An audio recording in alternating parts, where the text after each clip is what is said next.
In this video, I'm going to show you how to make a link. We're going to start off by typing href equals quotations, and inside the quotations, you're going to put in your link.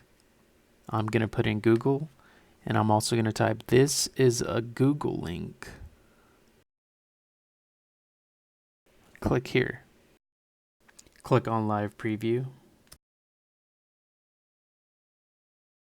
We're going to click the link we made, and it takes us straight to Google.